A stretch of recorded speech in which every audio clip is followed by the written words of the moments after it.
আসসালামু আলাইকুম। আমি চলে আসছি আজকে আকবরিয়া। আর এই আকবরে আসছি আমাদের ফ্যামিলির পরিবার সবাই মিলে। আকবরে আসছি অনেকদিন হলো, আজকে সাদা ভাত খাবো একটা প্ল্যান। কিন্তু এই সাদা ভাত খাওয়ার জন্য অন্য কোনো হোটেলে আর না যাই। সেজন্য আকবরেই চলে আসছি। আর আকবরের সাদা ভাত নাকি খুব টেস্টি।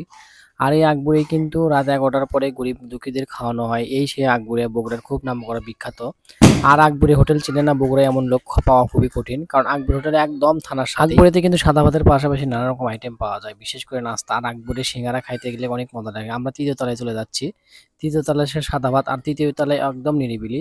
নিচতলা, উপরতলা, তৃতীয় তলা সব জায়গায় একই খাবার পাওয়া যায়। দ্বিতীয় তলায় চলে গেছিলাম আসলে চাইনিজ খাওয়ার জন্য। তো পরে ভাবলাম যে না, সাদা ভাত যেহেতু খেতে আসছি, ভুল করে আমরা কাচ্চি জায়গায় চলে গেছি। অর্থাৎ কাচ্চির জন্য ওদের আলাদা একটা ফ্লোর আছে দ্বিতীয় তলায়।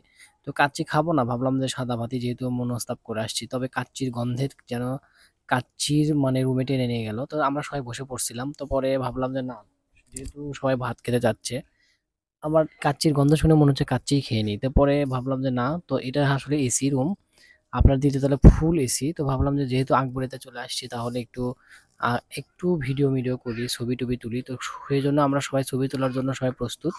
সবাই ভিডিও করছে আর আমি ইচ্ছে করে ছবি তুলতেছি। তো আমরা আবার তৃতীয় তলায় চলে আসলাম। তৃতীয় তলায় যেহেতু দ্বিতীয় তলায় আমরা কাচ্চি খাবো না, সেহেতু আমরা অলরেডি তৃতীয় তলায় চলে আসছি। আর লোকেশনটা এত সুন্দর, লুকিংটা এত ভালো, না দেখলে আপনারা মিস করবেন।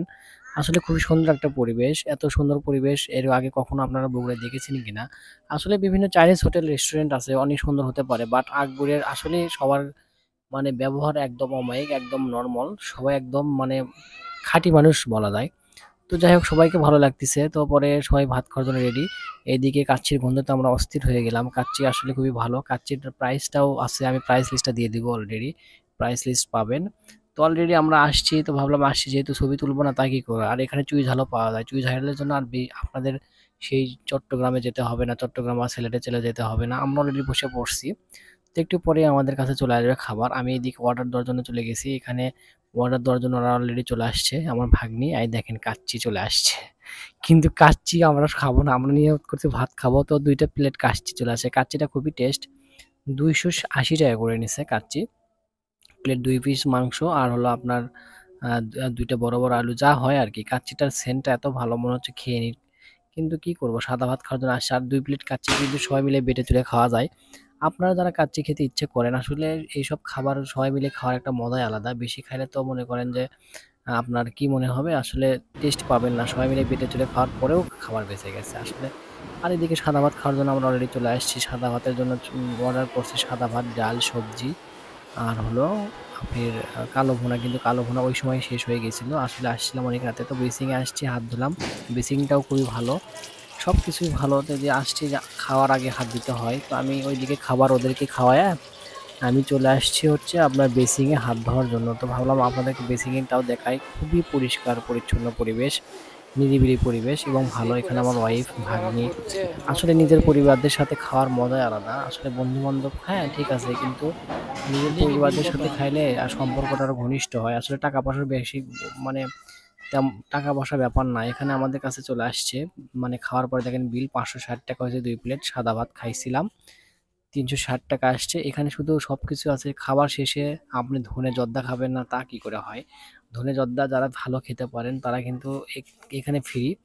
আসলে বেশি নেয়ও না, অনেকে আবার নেয়। ধনে জর্দা কিন্তু খুবই ভালোই লাগে। কিন্তু এর সাথে আবার সাবুদানা দিছে, ভাজে দিছে। অর্থাৎ সাবুদানাটা বেশি মিষ্টি। আর অনেক চালাক আছে। খাওয়ার পরে মিষ্টি জিনিসটা খুবই মানে কেমন একটা টেস্ট লাগে না। অলরেডি তারপর চলে যাচ্ছি আমরা নিচতলায়। নিচতলায় চলে যাই, ভাবলাম যে চা খাবো। আসলে চার সাথে আমার ভাগ্নে জেদ করছে যে ফালুদা খাবে। আকবরে ফালুদাও আছে, বিভিন্ন সুন্দর পরিবেশ। এখানে দই আছে এবং সাথে পাবেন হচ্ছে যে আপনার হচ্ছে এই যে দই আছে, সুন্দর বাটি করা দই, খুবই ভালো। আর এখানে হচ্ছে যে ডিম, মানে ডিম দিয়ে যেটা বানায় পুডিং, পুডিংটাও খুবই টেস্ট। আলাদা কেক আছে, আপনারা খেতে পারেন। জুস আছে, আরো অনেক কিছু আছে, একদম নরমাল, ইউনিক। এবং এখানে খুবই মানে চিপ রেটে। আসলে আপনারা হয়তো ভাববেন অনেক রেট, আসলে তেমন রেট না। এখানে জুস আছে, জুস কর্নার আছে আপনার। তাছাড়াও আছে হচ্ছে আপনার হচ্ছে এই যে এখানে আছে দেখেন। তো পরে নিচতলায় চলে আসলাম। নিচতলায় একটা এসি রুম আছে। ভুল করছি, উপরতলায় না গিয়ে নিচতলায় খাইতে পারতাম। নিচতলায় এসে পরে মানে ফালুদা অর্ডার করা হয়েছে। ফালুদার সাথে আমরা সাদা চা। চা তো সেই একটা ফিল। চাটা মেবি ৳২৫ কাপ। দেখেন ফালুদাটা ঠান্ডা। অনেকে ফালুদা এখানে পছন্দ করেন না, বিভিন্ন রকম আইটেম থাকে।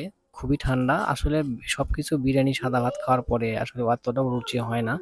তো যারা চা খান তারা কিন্তু পেট ভরে খাওয়ার পরেও চা না খেলে আসলে এতটা তৃপ্তি আসে না। দুধ চা মনে হচ্ছে একদম সিলেটের চা, নানান রকম মিশালি চা। তো ভিডিওটা ভালো লাগলে অবশ্যই লাইক, শেয়ার, কমেন্ট করবেন আশা করছি। আর যারা বগুড়ার আশেপাশে থাকেন তারা কিন্তু এই আকবরে একবার হলেও যাইবেন। এখানকার কিন্তু সিঙ্গারা কিন্তু খুবই টেস্ট, টকটা কিন্তু খুবই মজা। তো আসসালামু আলাইকুম, সবাই ভালো থাকবেন, সবাই ভালো থাকবেন। আসসালামু আলাইকুম, সবাইকে আবারও ধন্যবাদ।